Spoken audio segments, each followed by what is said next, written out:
And an announcement I want to make is about socialist resistance, Birmingham Forum, Trotsky's analysis of fascism, how relevant today, and Stuart is on the back, who organises the socialist resistance meetings, if anyone wants one of these.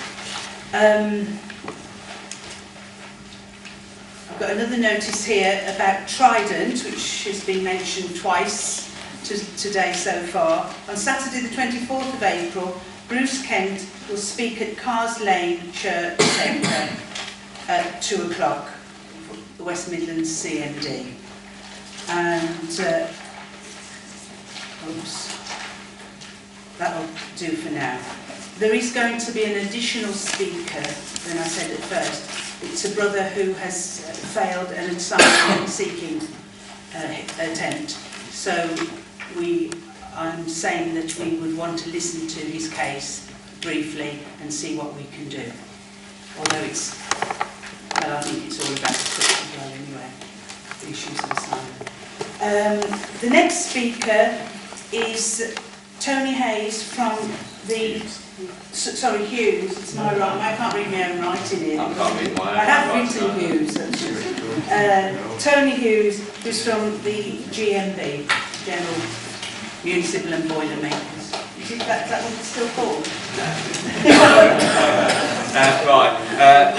Welcome everybody. Nice to see so many faces and nice to address you all. I will correct the GMB. The GMB is just a trade name now, it doesn't mean anything. Oh, but it's an amalgamation of so many unions. Oh, right. Okay. It's history now. It's history, yes.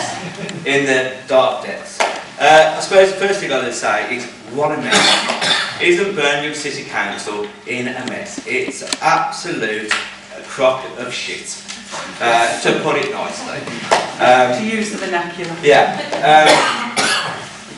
Let's go back 10 years, and we started a process of single status. Did Birmingham City Council get that wrong? Of course they did. It's cost them millions to get it to get it through. Grades are all wrong, so on and so forth, and that's cost them absolutely millions of pounds. Single status, the equal pay liability that they never sorted out back from the 70s has cost them dearly. They're still trying to sort that out. Now they're trying to bring in a system of performance development, which basically means we'll stop anybody from moving up the system to stop people from earning what they're worth. However, the chief executive had 18% on top of his 200 grand, which gives him 232 grand plus expenses on top. Nice pay rise if you can get it, so I'll have a job like that, please. So, I mean, that sets the scene a little bit of how badly this council has been run. Even more so over the last 6 or 7 years with this Tory administration that we've currently got. They don't have a clue about how they do it. There's a bullying regime going on. Performance will go down because of the way the staff are treated.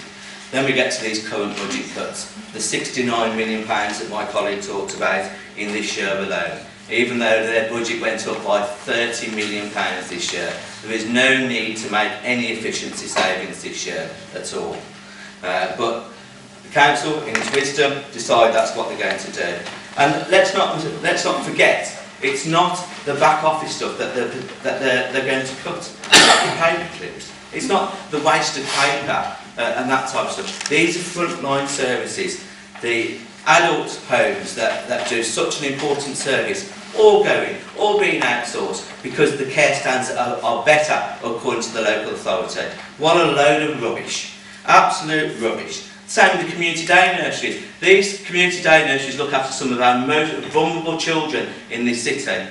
And the proposal is to close them all 23 of them, to get rid of them all, to save about, well, £2.5 million. The budget is just shy of £9 million. That whole stuff. But that will have a knock-on effect. It'll have a knock-on effect into the schools. You know, some of these children are so vulnerable by the time they get into the schools. If you haven't corrected some of the behaviours by then, it's going to make the cost even bigger into the schools to try and put everything wrong right. BSF, building schools for the future. What a mess that is. You know, we're spending millions upon millions of rebuilding schools. Yes, some of the schools really do need rebuilding, but do we have to do it that way and be mortgaged for the next 40 or 50 years in some cases, costing 5 times as much as it would have cost, 10 times as much as it would have cost? Absolutely ridiculous. Where am I now? Right, business transformation. Another city council project, which basically means we'll knock down what we've got, relocate it, make people work differently, give them more laptops, give them more Blackberries, make them work from home, put them in great big aircraft hangars with a desk that you might be able to use or you might not be able to use, take away the services and the people from the community, stick them all into the centre. Hang on a minute, did we do this 10 years ago? Oh yeah, and then we put them all back out into the areas. So let's knock all the buildings down, sell the land off, then we'll have to buy it all again. Round and round, it's just a total waste of money. If you're old in this city, you know the city council have got a policy, if you're 65, we'll just terminate you. Terminate your contract. Doesn't matter whether you're any good or whether we can't replace you, we need to save the money. 65, happiness is door-shaped. Go and use it. And that's the way that they're going. The cuts have a big impact, certainly in the CYP&F Directorate. If you know anything about funding, a lot of the schools' money goes directly to the schools under something called passporting. So the City Council has money, divides it up under a formula and then passes it out to all the schools and then keeps a big chunk for themselves to do admin, personnel, that type of stuff. But there's also grant funding. That's and 50% of the whole CYP&F budget is grant funded. So you know that might go next year. Who knows? What happens when the Tory government comes in? Can you not use initials? Can you explain what it is? Right. Which initial do you want? Children and young. Oh, CYP&F, Children, Young People and Families. Stands for. Right. So the passporting figure, which is this lump of money which goes out to the schools. On top of that, there are other funds that the City Council keep, which they're clawing back. Now that provides things to schools like school and governance support. It supplies things like the outdoor education centre, so you know if children want to go on trips and so on and so forth. Loads of other services like that support the schools in doing their function. That money is going. They're going to make all of these services trading. So once these services are traded, it means the school has then got to buy back into that. Right? The school hasn't got the money to buy back into that. When the service goes, even more redundancies that could come our way. If the schools decide that they can buy back into some of it, well, actually, what are we going to do with the staff? School budgets, yes, there are some surpluses around, but some schools are in deficits.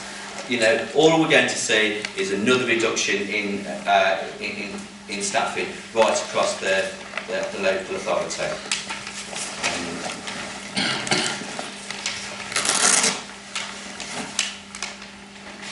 I think that's almost covered everything I was going to say. Yeah, I mean, as I say, you know, the council really need to get their act together. There's no need for these budget cuts. The services that we are providing currently are really at risk, and it's the public of Birmingham that are going to suffer in the end. And you know, we all need to try and do the best to stop that. Thank you.